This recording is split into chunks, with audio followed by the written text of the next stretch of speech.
So a whole bunch of asteroids will just have thermal emission, and these ones that are up here will actually have like daily measurements over timescales of a few hours. So you can actually build up rotation curves and things like that, sort of looking for thermal inertia and things like that. Dwarf planets out to 100 AU, so these are all the dwarf planets. I think that's Pluto.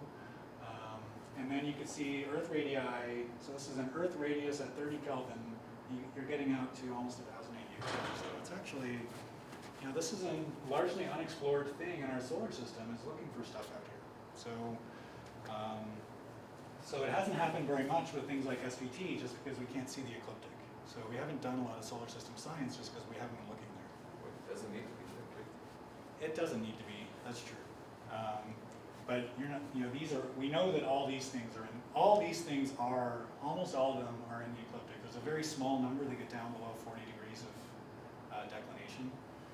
Like you just do a search. You go to Matt's. And you type it in. Like, what can we see?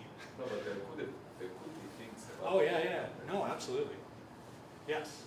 And. I'm sorry. The user detection limits on the diagonal.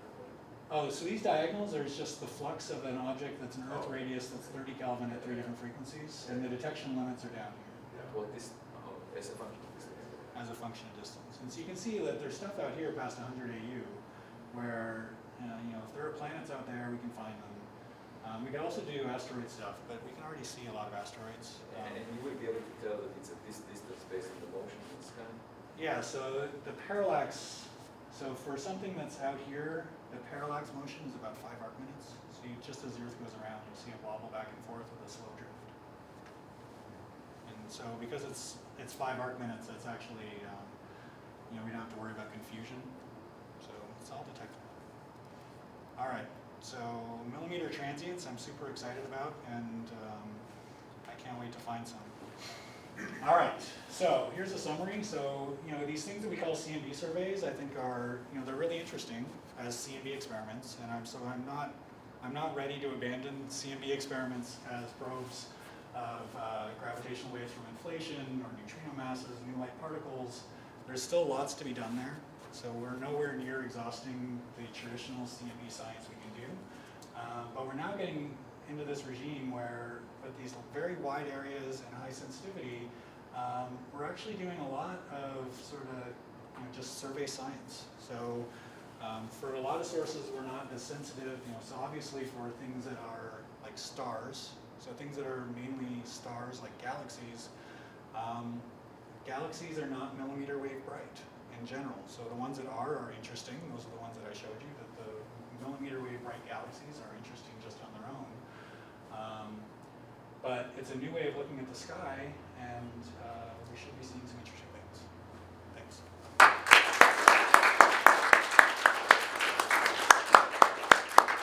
Okay. Let's take some questions, here we go. The clock, of course, there's a lot of focus on the full 9 bands of frequencies and a lot of utility from those commodities. This next generation of ground-based observatories are going to be pushing down by factors of 10 or 100 in sensitivity at these sort of 4 bands around 1 or 200 gigahertz. Yep. How badly are we going to be missing not having a deeper sky map At higher frequencies? 300 to 300 gigahertz to terahertz? Well, it depends on what your science is.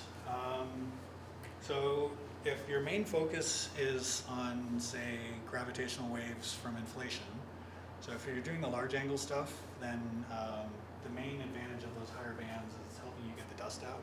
Yeah. Now, the thing that you most worry about is decorrelation. So let's say I measure something at 500 gigahertz. How reliably can I use that as a diagnostic for trouble at 150?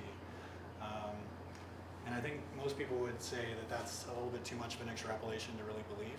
And so for the purposes of just removing foregrounds, it's good to have more information. It's never a bad idea to have more information, but I don't know whether I don't think that's the biggest problem. So certainly you want to have as many high frequencies as you can. If you just run like an optimization, the optimization often tells you to not even bother going above like 220 gigahertz. So it's a little funny. Now, for the higher resolution stuff, It's definitely true that you do gain by going to 270 gigahertz, even from the ground, because there's the cosmic infrared background. And so getting the cosmic infrared background, separating that from all the different components.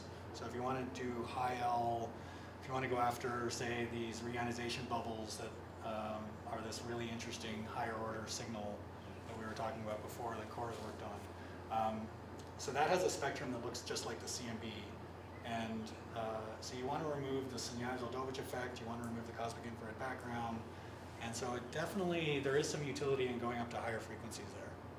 And as high as you can go always helps, because you can then start to look at, well, my cosmic infrared background is a mix of 30 Kelvin at redshift 1 and 30 Kelvin at redshift 6. It'd be nice to separate those. So, you know, it's always better to have it. For a lot of this, I'd say for the science, it's not essential for any of the science, but it always helps. But I think you can get away with the science that I've been talking about, as long as, even if you're up to say 270 gigahertz, that should give you enough that you don't have to worry about it. And then the low frequencies, well, there's an argument going on about synchrotron, exactly what to do about that. Yeah. There is one type of science that you didn't mention, but I don't know if it's feasible. If you were to narrow the frequency band, you could do intensity mapping of C+, for example, or other transitions. Is that feasible? It's definitely feasible in the sense of you could just, I mean, you're doing a different experiment then, and people are trying to do that, right? Like there's, Right. you know, in Illinois, there's TIM, I think is what it's now called, terahertz intensity mapper over smaller areas. In principle, you could do stuff like Planck did intensity mapping, well, not intensity mapping, but they measured the CO in the galaxy just from the fact that all their different bands were at slightly different frequencies. You know, they had multiple detectors which were supposed to be the same frequency, but when you make them, they're slightly offset, so that you then take a difference, and then you can get some information about what wavelength it's coming from. So I haven't seen, so no one's actually done a full workup on exactly how much you could do with that with the S4 or with any of these large format things. I mean, I think that for the most, you know, what I would say is for a lot of things like intensity mapping, you have to think about how much sky you need to do something interesting. And usually you don't arrive at the first thing being, I need to do half the sky. Usually your first thing, like, you know, a galaxy survey, a lot of galaxy surveys did really well with small areas, and you didn't need to scale up until you wanted to do really precise measurements of things. And so a lot of the, you know, like C+ mapping, most of that's not aimed at doing cosmology, right? It's learning about the star formation history and all this stuff like that. And then do you really need to do the whole sky? Like, you could really just kind of pick a piece, right, and go. So, whereas with CMB, you know, we're doing large areas because we just need large areas to get our statistics down. And the question is, what else do you pick up when you're doing these large areas?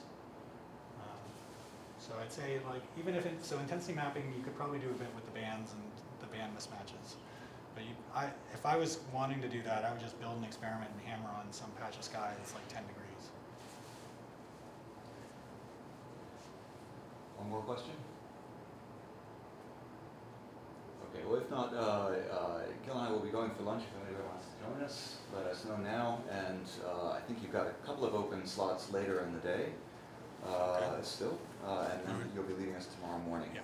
So why don't you all help me thank Gil once again for his colloquium. I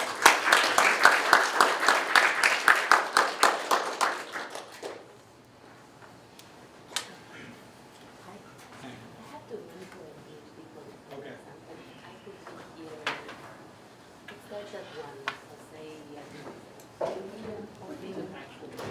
would I find Yeah, I'm just going to bring up my screen.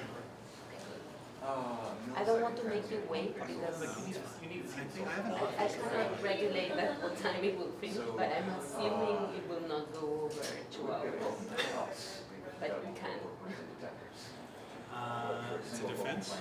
No, it's a very fun exam, but they tend to take long. Yes. So it starts at 1. Okay, Okay, that's cool. fair, right. And then even great. We're less sensitive to